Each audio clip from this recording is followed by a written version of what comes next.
So good afternoon, each and everyone.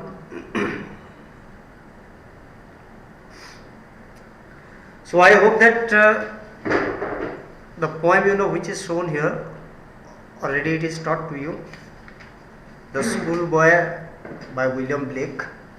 So this is from your main course book Honeydew.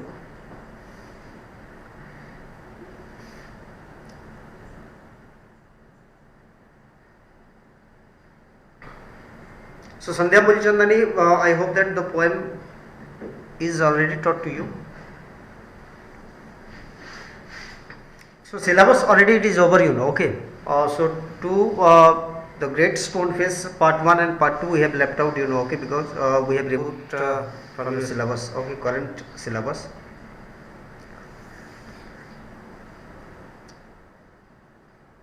All the poems are there. We have not removed any of the poems from your main course book. So in literature reader, I think 1 or 2 lessons are removed, 2-3 lessons are removed, okay. So syllabus will be informed, okay, regarding syllabus will be informed before your final examination. See, whatever we have not completed, that portion we have deleted from your syllabus. So we have removed from your syllabus. So I hope that you are able to understand it.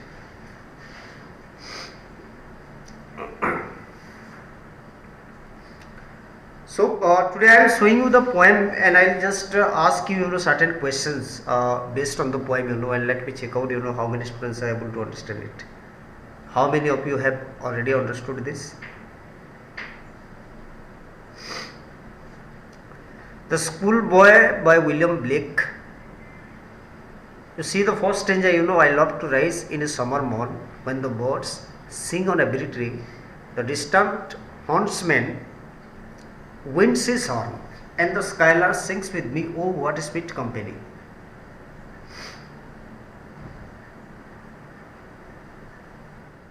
Yes, when I set out for Leonis, I think Sandhya I have taught it.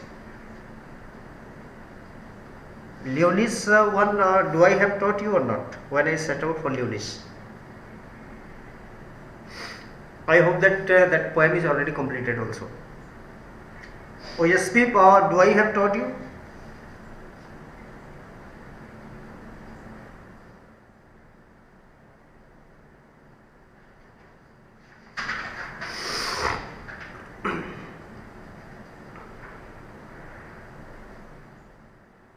Okay, then you do inform me, okay. Monday I will just complete, because that when I set out for Leonis, that poem I have not removed from your syllabus, okay.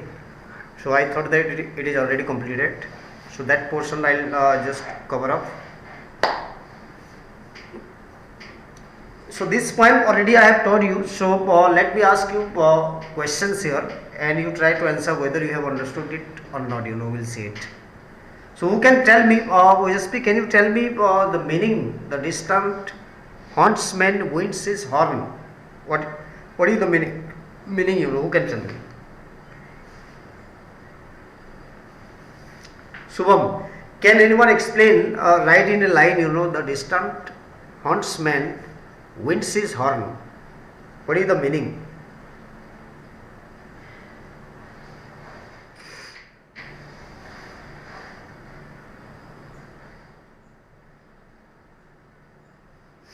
Who can tell me?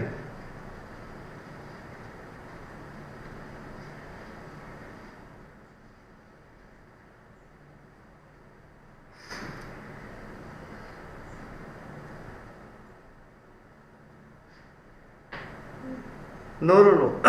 Sandhya Mulichandani, you have written the huntsman says loudly. That is not your answer. The huntsman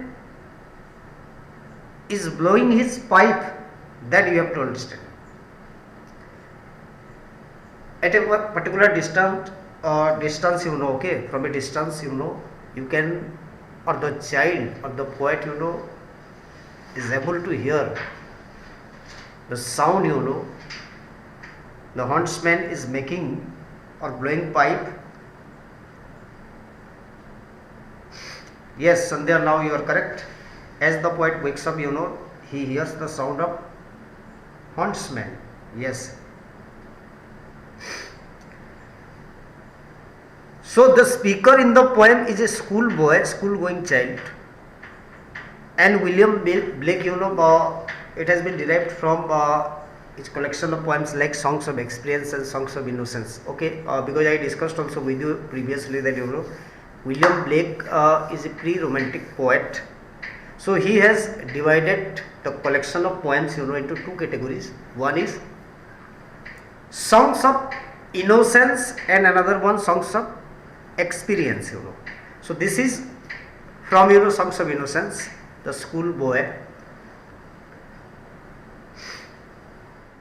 So the speaker here is a school child, school going child, and he likes to rise in a summer morning, very early. He would like to wake up, not to go to school.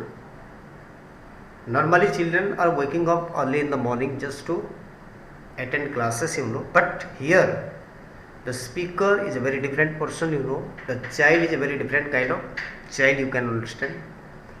He is waking up very early in the morning, in the summer morning, not to attend school or classes, rather to go to the lap of nature, where he can be amidst the beautiful sounds of different birds who are producing, and he also would like to listen the sound made by the huntsman. The huntsman will blow pipe and he will be able to hear it. And the skylark, it is a kind of bird, which can sing beautifully. So the child is wishing that lest the skylark bird, it can sing with me also. And the company really will be a very sweet company. So the child is expecting that, instead of going to school, rather I should be in the lap of nature, so that I can be in the company of the birds, the huntsman, the skylark bird, so that the overall company, it can be a very beautiful company for me, and I will be really the happiest person, So that you have to understand, because line by line explanation I will be asking you in examination. The extract writing will come, because 80 marks paper, so we have to cover a lot of things. So you need to understand it very well. Sometimes you will see the line you have not understood, so when it is asked in examination, so you won't be able to explain it. Different phrases are used, so you have to understand it. But to go to school in a summer morning, oh, it drives all joy away. When it comes, or when the matter, of going to school, it comes to the child, then the child feels that as if all the joy, the excitement, somebody is taking away from him. Did you understand? OSP.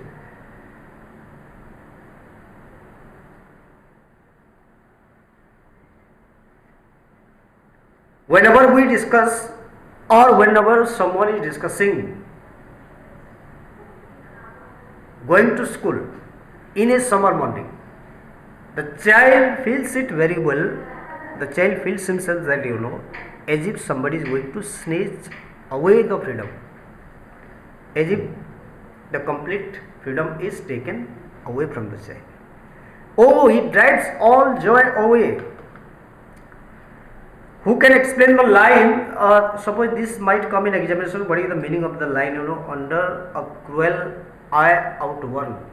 What is the meaning? Who can tell me? I am highlighting it. Who can explain the line under a cruel eye outworn? What is the meaning of the line? I will be really happy anyone can explain it. Shubham, can you explain the line, under a cruel eye outworn? What is the meaning of the line? The first stanza, it is very, very easy, So whenever you are proceeding from stanza 1 to the other stanzas, so some phrases and idioms are used. So you have to understand it. Otherwise, you might skip it in examination. You will be asked, you will be given the line, explain it in your own way. Explain the line. from the above extract. So Shubham, what you are understanding? What is the meaning of this line, which is highlighted? You can see, under a cruel eye out one. What is the meaning? Sandhya, you have written a cruel out one meanings. Teacher's eye, sir. No. See, already the lesson, the poem is taught to you. See, when I am revising the poem, then you still you see many students, they are not under a scolding. He is forced to go to school. OSP Asmali, you have answered it, but not up to the mark. See, you cannot change the meaning. See, literature is something which can give you some freedom, to write up in your own way, but completely don't deviate from the text, because you have to understand it, what is the meaning actually.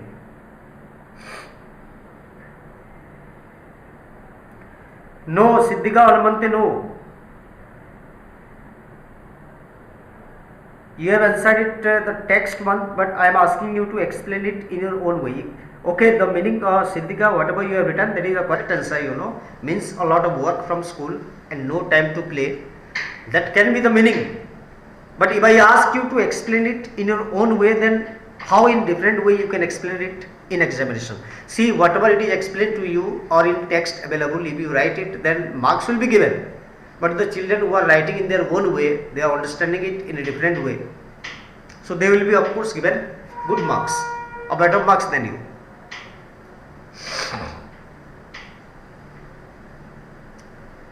Under a 12 out one meaning is under the strict supervision of the class teacher or the teacher. The child doesn't want to sit under the strict supervision of the teacher, because the teacher is constantly chasing at the child, constantly gazing at the child, staring at the child. The child is every time 24/7, whenever he is in school, then he is being chased, constantly watched. The teacher is very much vigilant. So that is the meaning you have to understand, and you have to write it in your own way. Siddhika, you have written correct answer. The other answer can be that one also, and it is from your text. But under a 12 out one meaning is that the child doesn't want to sit under the strict supervision of the teacher. That answer you have to highlight in your examination, so that full mark you can be given. And most probably you try to just keep it in your mind that the final examination might be held through offline. So don't you will never get any chance to write up something, because many students are doing that. They can look up their textbook also, or they can copy it, or some few children are sitting together and appearing the examination, so it won't be helped. So you have to understand, and you have to get good marks, so that next academic session, the coming academic session will be given a very good section. Okay. So under a 12 out one, it means under the strict supervision of the teacher. The little ones spend the day in sighing and dismay. What is the meaning? Who can tell me? The little one, the child, the school going child is spending the day in sighing and dismay.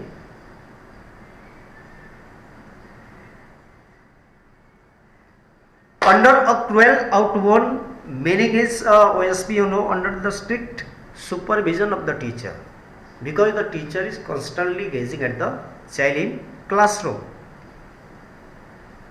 and the child doesn't want to sit in such a place, where he will be constantly chased,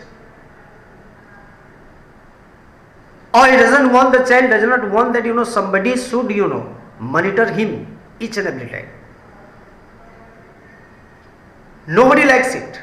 Even you people also don't like, somebody should, constantly monitor you time and again, in classroom, while you are going to any place also. So you don't want that, you should come under that.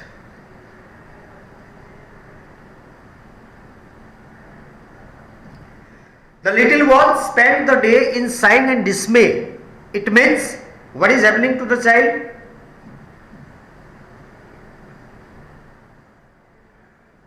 Yes, Sandhya, you are correct. The child spends the whole day by being in fear and sad, Okay, that can be, but Sandhya, you need to modify it while writing an examination. So if it comes, then you have to write it in a different way. Shubham, you are not answering anything.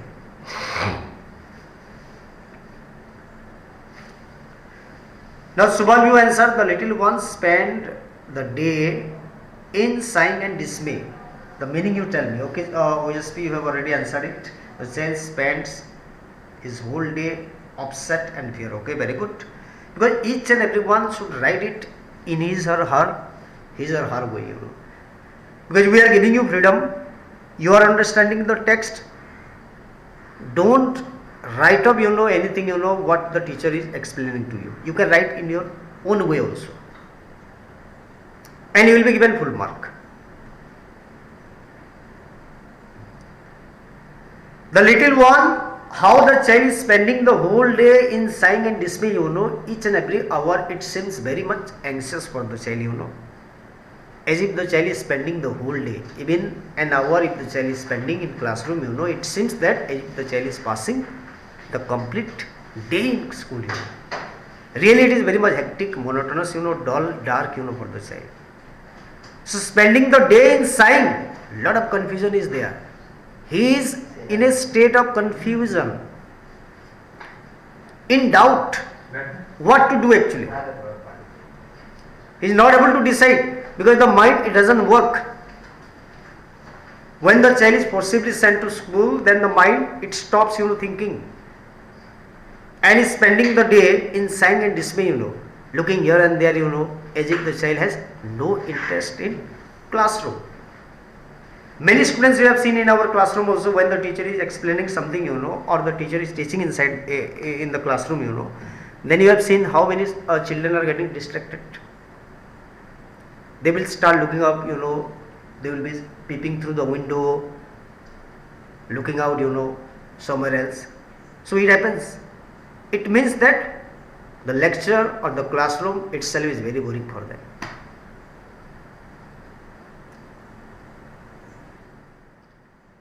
Now this is very important, two stanzas left out, so we'll explain it.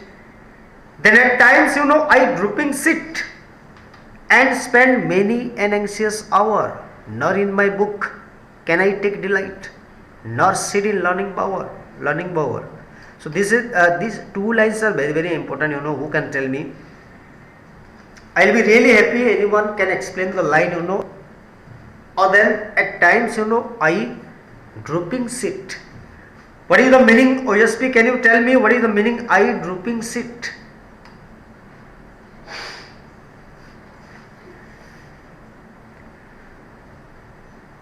Then at times I drooping sit. It means, what does it mean?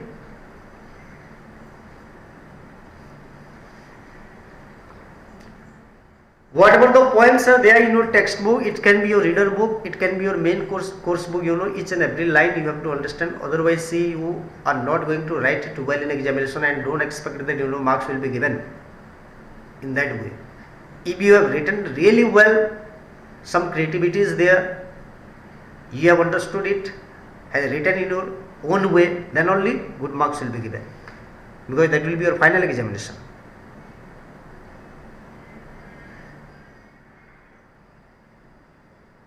So it is up to you, so what to write and how to write it. This is not mathematics that a plus b whole square is equal to a square plus b square plus 2ab. LHS to RHS you can proceed, So literature, see, we have the freedom, to deduct your marks also. But in mathematics, the teacher is helpless, you know. The teacher, if you have written something well, written good, you know, the teacher will not cut your marks. But in literature, you have written something, but it doesn't suit to my mind, you know. Or I am not in favor of the line, you know, whatever you have written. So we can deduct your marks also.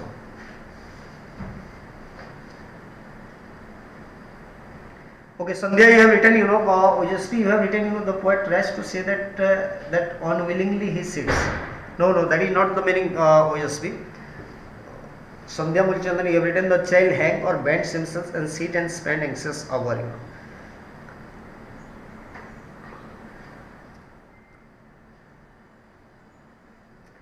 Drooping sit, it means you might have seen, suppose if you have not taken, you know, complete rest the day before, the very next day when you come to school, then it can happen with you also, that, you know, in between you might get or you might fall asleep also. Sometimes see, your eyes can awake also, or you can open up your eyes also, and sometimes you can close it also. So in that condition, this is called the drooping sit. Not active, lazily, you know. Okay, the child is sitting in the classroom, you know, passing the time very lazily, you know, as if the child had nothing to do with the precious time and the lecture given by the teacher, and spending many an anxious hour. You count each class, if it is of 40 minutes and 7 periods are there, or 8 periods, then 8 into 40 you just count, you know, that many hour, it seems, you know, anxious hour for the child. Spending many an anxious hour. Not a single class, you know, it seems very interesting for the child. Each and every period. You will find him drooping sit, passing time lazily. The child, you know, if you look at the child, then you will observe him, you know, looking very dull, as if the child is in depression, you know, as if the child is not energetic, active. So that we have to understand it. Nor in my book can I take delight. If the book contains, you know, lot of, you know, very beautiful pictures even, and if you show it to the child, then also the child is not able to derive any sort of pleasure from the book. You ask the child to open up the book, even if the book, you know, contains, you know, so many beautiful pictures, you know, and through picture the child is taught, still you find the child is inactive, not actively participating. Nor in my book can I take delight. I am not happy to read the textbook, because you might have seen that, you know, up to class 5th, you know, whatever the books, you know, are prescribed for them, you know, then they contain, you know, lot of, you know, interesting and beautiful pictures also, so that the children can be attracted. But even if the books are containing all that, but still you find the child is not interested to learn anything. Nor sitting learning's bower. What is the meaning? Who can explain? What is the meaning? This will come in examination. Suppose, nor sit in learning's bower. What is the meaning? Who can explain it? Nor sit in learning's bower.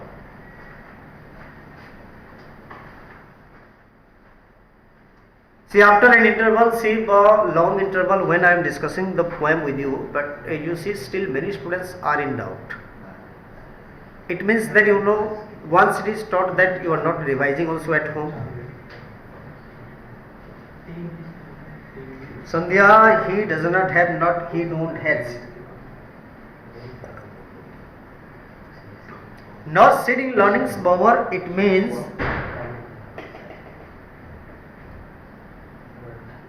learning bower.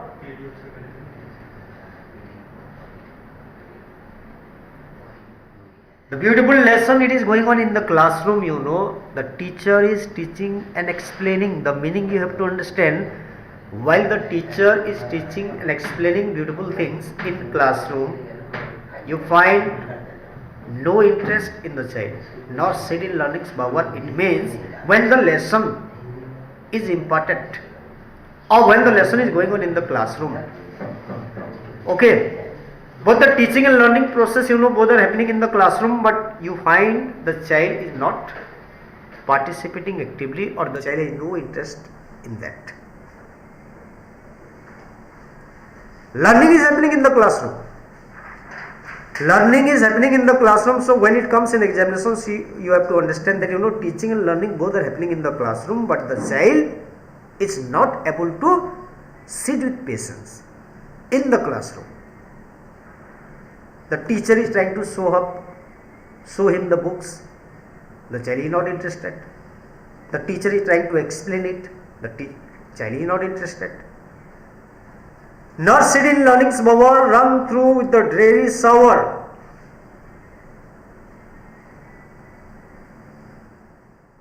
It means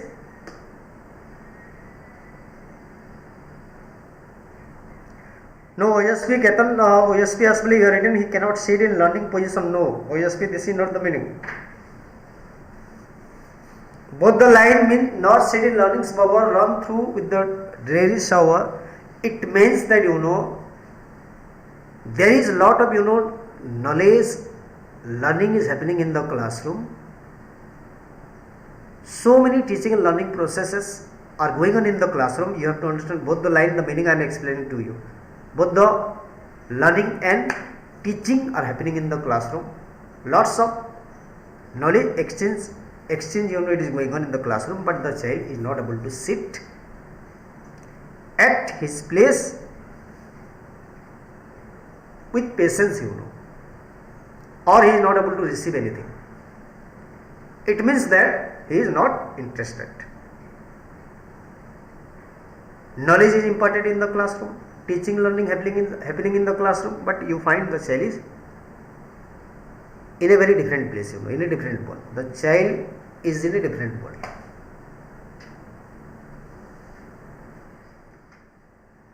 So at last the poet has said that how can the bird that is born for joy sit in a cage and sing, how can his child when fierce and away but droop his tender wing and forget his youthful spring. Never expect from a bird that which is born for joy. A bird which is born for joy, if you just keep him in a cage and you ask him to sing, will it sing for you? No. Similarly, at a childhood period, when the child, let the child be like a child. Each and every child, they will do, lot of mischievous things, They involve in mischievous work. Let them do. That is their period actually. That is that particular time, So we should not take away that freedom. And when the pressure is being put on the child, suppose nowadays see the academic session, I am telling you, the education system has become so complicated that even to a nursery and LKG student also we are compelling them to write ABCD. But up to 3 years, 3 to 4 years, the children should be allowed to play only. We don't have any right, neither as a parent also, nor even as a teacher also, we have rights to compel them. We cannot take away their freedom.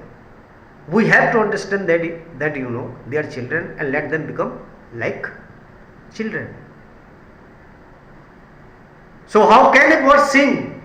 The bird is born for joy. And you take the bird, keep it in a cage, inside the cage, and you are asking it to sing. It will never sing for you. Let it go away. And really it will sing for you outside. Similarly, how can a child, when fierce and when? When if the child is under the umbrella of fear, if the child is every time under the umbrella of here and you are cutting the tender wing at the time of childhood period, you are taking away all the freedom. Then never expect that he will grow up and will become responsible, because he is forgetting his youthful spring.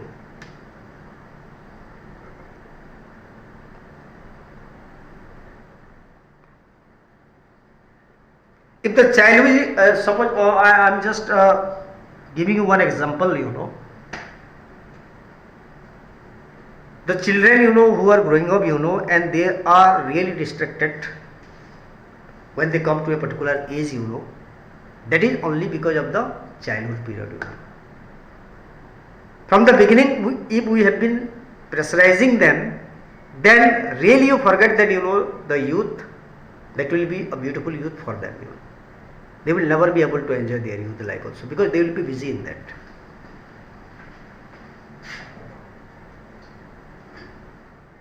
Oh father and mother, if buds are nipped and blossoms blown away, and if the tender plants are stripped of their joy in the springing day by sorrow and care's dismay.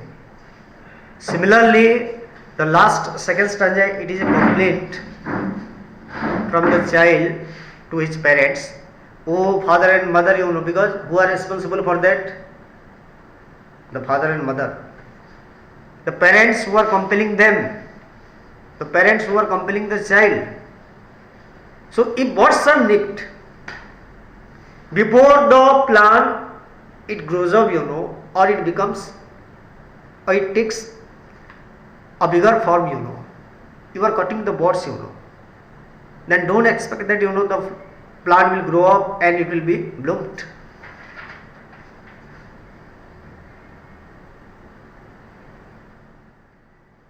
Similarly, it is happening with the child also. So sometimes the child is compared with a bird, sometimes the child also is compared with a plant which is cut before it blooms. How shall the summer arise in joy, or the summer fruits it will appear, or how shall we gather what griefs destroy, or bless the mellowing year, when the blast of winter appear. Because you know it very well that when winter season it comes, that the each and every tree it looks barren. So before winter appear, if the child is a plant, then you will never expect any fruits and flower, because we are cutting the buds from the early stage. So this is a very beautiful poem. So I hope that it is very much understood by you. So similarly, see, you try to also read out it at home, and if you have still any doubt, then you can ask me, okay, tomorrow. So and tomorrow, day after tomorrow, okay. So tomorrow there will be no live class, okay, for your English. And day after tomorrow, day after tomorrow is Sunday. So Monday I will teach you the new poem when I set out for Leodis. So till that time, goodbye, take care, and please go through the poem, because last two stanzas, we don't have time, because I didn't explain to you in detail. So if you have still any doubt, then Monday you ask me, I will be explaining both the remaining stanza, the final stanzas. Okay, so till that time, goodbye, and thank you very much for attending live class today. Thank you very much.